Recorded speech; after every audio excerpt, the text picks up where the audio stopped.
Iba't ibang klase ng babae sa LDR. 1. Sweet overthinker. Laging nangungumusta kung kumain ka na ba, pero konting late lang ng reply ng jowa niya, tatanungin niya agad na may iba ka na no.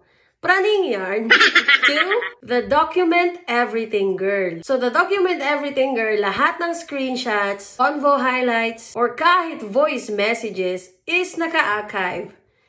Hindi yan archive ha, archive. So, para sa kanya is pang future montage yan. Tapos, magpo-post sa wall niya, uy, 100 days na tayo today. Naalala mo pa ba? Alam mo ba, mahal mo na. Wala tayong magagawa, mahal mo na. Ba't agad?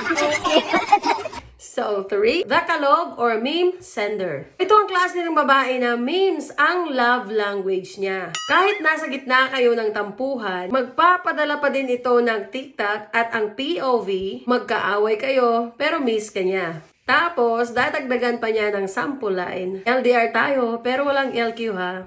Baka i-unfriend kita sa FB.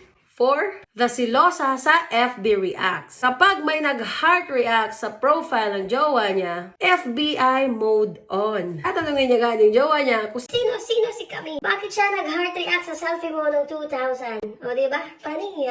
5. The time zone warrior. Kahit antok na, magpupuyat para lang makausap si jowa. And magpo-post sa social media niya na 3 AM na dito pero sige, kwento ka pa, gising pa ako mentally.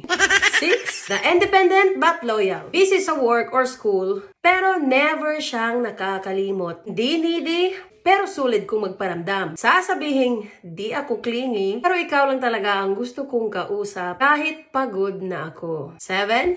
The planner queen. May Google Calendar siya para sa calls, video dates, future meetups, kahit anniversaries. Sasabihin niya sa post niya, in 2 months and 3 days, magkikita na tayo. Naka-remind na sa phone ko yan. Last, the almost gave up girl but stayed. Lagi nang nasasaktan sa distance, pero pinipiling lumaban. Kasi worth it daw si jowa. Sasabihin pa niya kung hindi kita mahal, matagal na kong sumuko. So ikaw, anong klaseng jowa ka ba sa LDR? Comment down below.